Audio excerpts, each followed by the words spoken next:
अस्सलाम वालेकुम। I am Atiq Ahmad and you are watching made in Pakistan. दोस्तों, आप सब लोग जानते हैं कि मेड इन पाकिस्तान में हम आप लोगों के साथ अच्छे अच्छे बिजनेस आइडियाज़ और दूसरी पाकिस्तान के पॉजिटिव इमेज के हवाले से वीडियोस शेयर करते हैं। आप लोग उन वीडियोस को पसंद करते हैं, लाइक करते हैं, कमेंट करते हैं। आप लोगों का शुक्रिया। आप लोग को जो है ना, बहुत सारी सजेशंस हमें मिलती हैं, बहुत सारे फीडबैक मिलते हैं, ईमेल्स मिलती हैं, मैसेजेस मिलते हैं। हम आप लोगों के मैसेजेस को कंसिडर करते हैं। इसी हवाले से आज हम लोग आप लोगों के साथ जो वीडियो शेयर करने जा रहे हैं वो है रेस्टोरेंट बिजनेस के बारे में। रेस्टोरेंट बिजनेस जो है ना, वो आजकल बहुत जो है ना तेज़ी से ग्रो कर रहा है, क्योंकि पाकिस्तान में आबादी बढ़ रही है। आजकल लोग जो है ना बाहर निकलते हैं खाना खाने के लिए। लोगों के पास इतना टाइम नहीं कि घर में बैठ के खाना बना सकें, तो लोग बाहर निकलते हैं खाना खाने के लिए। ये बिज़नेस आजकल जो है ना, आजकल के दौर में बहुत अच्छा बिज़नेस है। मैं बगैर कोई तमहीद बांधे सीधा वीडियो पे आऊँगा, सीधा टॉपिक पे आऊँगा। जैसे कि रेस्टोरेंट्स बिजनेस, सबसे पहले जब आप कोई बिज़नेस शुरू करना चाहें तो सबसे पहले जो आपके लिए सोचने की बात है वो ये है कि आप बिज़नेस करना क्या चाहते हैं। आपने ये सोच लिया कि रेस्टोरेंट का बिज़नेस करना है, फिर आप इस ये तय करेंगे आया किसी ने आप ऑलरेडी जो रेस्टोरेंट की जो है ना चल रही है उसकी कोई ब्रांच लेनी है, कोई फ्रेंचाइज लेनी है, या आपने अपना कोई जो है ना बिज़नेस शुरू करना है। तो मैं रिकमेंड करूँगा कि आप अपना बिज़नेस शुरू करें। आपने यूट्यूब पर देखा होगा, दूसरे जो है ना वो वेबसाइट्स पर देखा होगा, बहुत सारे जो है ना इस बारे में बिज़नेस प्लान है, बिज़नेस आइडियाज़ हैं। लेकिन उनमें जो एक बहुत बड़ी जो है ना प्रॉब्लम है, वो बहुत ज़्यादा जो है ना वो इन्वेस्टमेंट मांगते हैं। बहुत सारे लोगों ने वीडियोस शेयर की हुई हैं रेस्टोरेंट के लिए जो 40 लाख 50 लाख के हैं। तो मैंने सोचा कि क्यों ना जो है ना हम अपने यंग जनरेशन के लिए जो है ना बिज़नेस आइडिया बनाएं जो यंग जनरेशन को सूट करे, क्योंकि यंग जनरेशन के पास पैसा तो ज़्यादा होता नहीं है। और अगर उनके पास पैसा ज़्यादा हो तो वो बिजनेस प्लान के लिए तो आराम से कोई भी जो है ना एजेंसी हायर कर सकते हैं। तो 50-60 लाख वाला या 70 लाख वाला बिजनेस आइडिया हमारी यंग जनरेशन के मेरे ख्याल से जो है ना मोस्टली लोगों के लिए किसी काम का नहीं है। तो मैंने सोचा कि जो है ना वो लोगों को इंस्पायर किया जाए कि कम इन्वेस्टमेंट पे जो है ना वो बिज़नेस आइडिया पे काम किया जाए। तो let's come to the topic. क्या आप रेस्टोरेंट खोलना चाहते हैं, आप अपना रेस्टोरेंट खोलना चाहते हैं? सबसे पहले आप ये देख लीजिए कि आपकी जेब में है क्या, आपके पास पैसे हैं कितने, आप इन्वेस्ट कर कितना सकते हैं। जब आप ये देख लें तो आप उसके हिसाब से जो है ना अपना बिजनेस शुरू कर सकते हैं। उसी इन्वेस्टमेंट के हिसाब से अपना जो है ना रेस्टोरेंट शुरू कर सकते हैं। सबसे पहले आपने जो है ना अपनी जो है ना फाइनेंशियल जो है ना वो पोजीशन देख ली। इसके लिए वर्किंग कैपिटल चाहिए होगा, इसके लिए जो है ना फिक्स डिपॉजिट भी चाहिए होगा, जो आपका जो है ना फिक्स एसेट होंगे, और इसके अलावा आपके जो है ना वर्किंग कैपिटल भी चलेगा। तो दूसरे नंबर पर जो आपको जो है ना वो बेसिक चीज़ देखनी होगी वो होती है लोकेशन। आपने रेस्टोरेंट खोलना है तो जाहिर है आप ऐसे एरिया को देखेंगे जहाँ लोगों का आना जाना लगा रहे। बड़े सिटी में देखेंगे, क्योंकि छोटे सिटी में तो बहुत लोग बाहर नहीं निकलते खाना खाने के लिए, बड़े बड़े शहरों में ज़्यादा निकलते हैं। तो आप किसी बड़े शहर की अच्छी लोकेशन देखेंगे जहाँ पे जो है ना मुतनासिब आमदनी वाले लोग रहते हों या लोगों का आना जाना लगा रहता हो। तो ऐसा जो है ना लोकेशन अच्छी होगी, आपका बिज़नेस अच्छा चलेगा। लोकेशन इस बिज़नेस पे बहुत ज़्यादा जो है ना लोकेशन, इस बिज़नेस की कामयाबी लोकेशन पर बेस करती है, बस ऐसा समझ लो। आपको एक बिल्डिंग रेंट पे लेनी होगी। अगर आप जो है ना वो नहीं जो है ना ज़्यादा पे कर सकते, नहीं अफोर्ड कर सकते, तो आप 2 शॉप ले लें। 2 शॉप में जो है ना आपका छोटा रेस्टोरेंट आराम से जो है ना वो स्टार्ट हो जाएगा। आपने जब लोकेशन सेलेक्ट कर ली तो अब इसकी एडवर्टाइजमेंट शुरू कर दें। रेस्टोरेंट शुरू होने से पहले ही इसकी एडवर्टाइजमेंट शुरू कर दें। आपको मार्केटिंग एडवर्टाइजमेंट करने के लिए लाजमी नहीं है कि आपका होटल या आपका बिज़नेस चल रहा हो। आप अपना बिज़नेस शुरू करने से 1 महीना 2 महीना पहले उसकी एडवर्टाइजमेंट, उसकी मार्केटिंग करना शुरू कर दें, ताकि लोगों को आपके ब्रांड का नाम, आपके रेस्टोरेंट का नाम पता चल जाए। जो ही आप लोगों का बिज़नेस स्टार्ट हो, रेस्टोरेंट स्टार्ट हो, तो लोग आपके बिज़नेस पर आना शुरू हो जाएं, लोग आपके रेस्टोरेंट पर आना शुरू हो जाएं।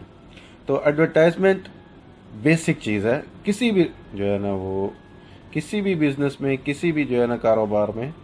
एडवर्टाइजमेंट और मार्केटिंग इस दौर में, आज के ज़माने में बेसिक चीज़ है। आप उसको जो है ना वो पोस्टर छपवा के कर सकते हैं, आप कोई बिल बोर्ड जो है ना लेके कर सकते हैं, आप केबल पर कर सकते हैं, आप टीवी पर कर सकते हैं, आप न्यूज़पेपर पर कर सकते हैं, और आप सोशल मीडिया पर कर सकते हैं, और आप माउथ जो है ना वो अब ज़ुबान से ज़ुबान लोगों को जो है ना बोल बोल के भी जो है ना मार्केटिंग कर सकते हैं। तो याद रखें, जो दिखता है वो बिकता है, कहावत है ना, सुनी हुई होगी आपने, जो दिखता है वो बिकता है। इसके बाद आपका आ जाएगा रजिस्ट्रेशन का अमल। रजिस्ट्रेशन के अमल के लिए आपको जो है ना एनटीएन नंबर लेना पड़ेगा, आपको नाम रजिस्टर कराना पड़ेगा चैम्बर में, और उसके बाद एक फूड इंस्पेक्टर आपको जो है ना वो आपके फूड के लिए जो है ना सर्टिफिकेट देगा कि आया आपका फूड जो है ना अच्छा है या नहीं है, अच्छा होगा या नहीं होगा, आपकी लोकेशन वो पूरी विजिट करेगा, आपको जो है ना लाइसेंस दे देगा। आपने जो लोकेशन चूज़ की है वहाँ इलेक्ट्रिसिटी, वहाँ पे वाटर और गैस आसानी से अवेलेबल हों। ये तीनों चीज़ें आपके बिज़नेस के लिए जो है ना वो बॉटम लाइन होंगी, आपको ये चीज़ें इस्तेमाल करनी पड़ेंगी।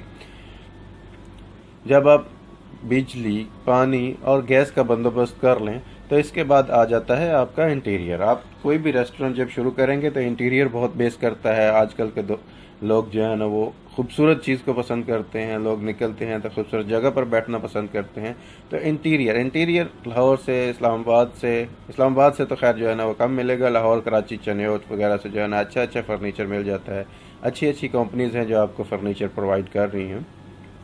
तो आप अच्छा फर्नीचर लें जो कि गुड लुकिंग हो, लोगों को अच्छा लगे, लोगों को भाए, ताकि लोग आपके जो है ना वो इंटीरियर खुद करें, नहीं तो कोई इंटीरियर डिज़ाइनर से जो है ना रब्ता कर लें कि वो आपके जो है ना रेस्टोरेंट का इंटीरियर आपको कर दे। किचन का एरिया जो है ना, कोई भी रेस्टोरेंट हो उसका 40% एरिया लोग बोलते हैं कि किचन के लिए रखना चाहिए। किचन साफ़ सुथरा रखें तो रेस्टोरेंट चलने के चांसेस ज़्यादा होंगे।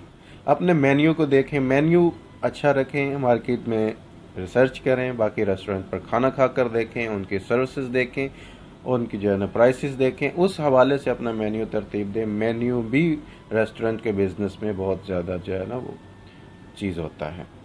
याद रखें, 90% जो रेस्टोरेंट के बिज़नेस हैं शुरू होने के 6 महीने या साल के अंदर अंदर बंद हो जाते हैं। क्यों?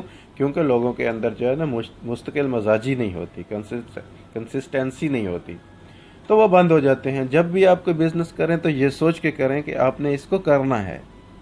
ये नहीं कि नहीं हुआ, चलो जी 6 महीने में नहीं सही चला तो छोड़ दो जी, चल देख ही जाएगी बाद में, ऐसा नहीं। अपने रेस्टोरेंट के लिए अच्छा शेफ़ ढूंढिए, अच्छा शेफ़ जो है ना जो आपके खाने अच्छे तैयार करे। कोई भी रेस्टोरेंट है उसका शेफ़ अच्छा होगा। बहुत सारे रेस्टोरेंट ऐसे होते हैं जो एक शेफ़ छोड़ कर चला जाए तो रेस्टोरेंट बंद हो जाता है, क्योंकि लोग किसी शेफ़ का, किसी कुक का अच्छा खाना खाने के लिए आते हैं। लोगों को पता होता है कि यार ये शेफ़ खाना अच्छा बनाता है, तो शेफ़ अच्छा जो है ना वो हायर करें। शेफ़ के साथ एक हेल्पर, उसका जो है ना असिस्टेंट शेफ़ लाजम रखें, ताकि शेफ़ की गैर मौजूदगी में वो असिस्टेंट शेफ़ आपका सारा बिजनेस संभाल सके। इसके अलावा रेस्टोरेंट के लिए आपको एक सिक्योरिटी गार्ड की ज़रूरत होगी। 2 से 3 आपको जो है ना शुरू में वेटर रखने पड़ेंगे, एक मैनेजर, वो आप भी हो सकते हैं, वो रखना पड़ेगा, एक क्लीनर जो डिश वॉशिंग और बाकी सारे जो है ना क्लीनिंग का बंदोबस्त करेगा। और हो सके तो आप अपने रेस्टोरेंट के लिए एक डिलीवरी बॉय भी रखें। डिलीवरी का बिज़नेस शुरू करें तो डिलीवरी का काम में आपको ज़्यादा बचत होने के इम्कान हैं।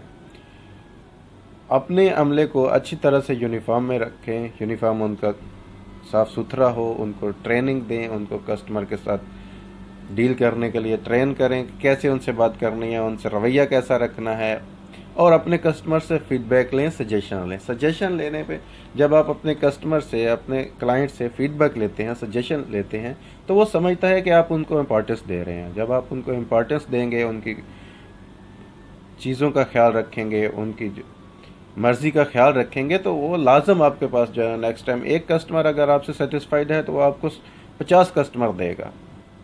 लेकिन अगर आपको एक कस्टमर डिससेटिस्फाइड होकर चला गया तो वो आपका 100 कस्टमर ख़राब भी कर सकते हैं। इसलिए अपने कस्टमर पर ध्यान दीजिए और अपने एम्प्लॉइज़ पर ध्यान दीजिए। अब इनका फाइनेंशियल जो है ना मैं आपको थोड़ा सा समझा देता हूँ। आपका फर्नीचर एक छोटे रेस्टोरेंट के लिए तकरीबन 3 से 3.5 लाख में आ जाएगा फर्नीचर, किचन का सामान भी 1 लाख तक आ जाता है। शॉर्ट बताता हूँ, ज़्यादा तफसील में जाने की ज़रूरत नहीं है, मेरा ख्याल है वो तो आपको नेट से कहीं से भी मिल जाएगा। हमारा मतलब है कि इंस्पायर करना अपने यंग जनरेशन को कि वो बिज़नेस की तरफ आए। 1 लाख तक किचन का सामान आ जाएगा, छोटा आपको छोटे रेस्टोरेंट के लिए आपका सामान आ जाएगा। 3 लाख का फर्नीचर और बाकी सारा सामान आ जाएगा। आपको अमले के लिए तकरीबन 3 जो क्लीनर होगा वो आपको 12 से 13 हज़ार में मिलेगा, और बाकी जो वेटर हजरात हैं या डिलीवरी बॉय है वो आपको 15 हज़ार, और शेफ़ को आपको थोड़े ज़्यादा पैसे देने पड़ेंगे। आप इसके लिए जगह जो है वो लीज पर भी ले सकते हैं, और अगर आपका अपनी जगह हो तो आपके बिज़नेस की कामयाबी के चांसेस ज़्यादा होते हैं। कोशिश करें कि अपनी हो। पैसे थोड़े ज़्यादा लगेंगे, जिनके पास पैसे हैं वो अपनी अरेंज कर लें, और अगर ना हो सके तो 2-4 साल का कॉन्ट्रैक्ट कर लें रेंट पर, वो भी अच्छा जो है ना वो बिज़नेस चल जाता है। तो ये छोटी सी शॉर्ट बातें थी रेस्टोरेंट का बिज़नेस स्टार्ट करने के लिए। बहुत सारे दोस्तों ने हमें इसके लिए ईमेल्स की हुई थी, तो मैंने सोचा आप लोगों के साथ जो है ना इस बारे में शेयर कर दूँ। मैं कोई परफेक्ट नहीं हूँ, बहुत सारी वीडियोस यूट्यूब में इस बारे में मौजूद हैं, आप देखें। जो कमी रह गई हो वो आप कमेंट बॉक्स में या ईमेल पे मेरे से रब्ता कर सकते हैं। ज़ाहिर है कोई इस दुनिया में परफेक्ट तो है नहीं। तो आप और किसी बारे में जानना चाहते हों तो हमें फ़ीडबैक लाजम दीजिए, हमें कमेंट बॉक्स में बताइए, हमें ईमेल में बताइए। हम इंशाल्लाह आपकी कही हुई बात पे वीडियो बनाने की कोशिश करेंगे। अगर अभी तक आपने मेड इन पाकिस्तान को सब्सक्राइब नहीं किया तो मेड इन पाकिस्तान को सब्सक्राइब कर लीजिए, ताकि हमारी डेली आने वाली वीडियोस आपको टाइम पर मिलती रहें। आज के लिए इतना ही। आपके होस्ट, आपके दोस्त अतीक अहमद को इजाज़त दीजिए। अल्लाह निगहबान।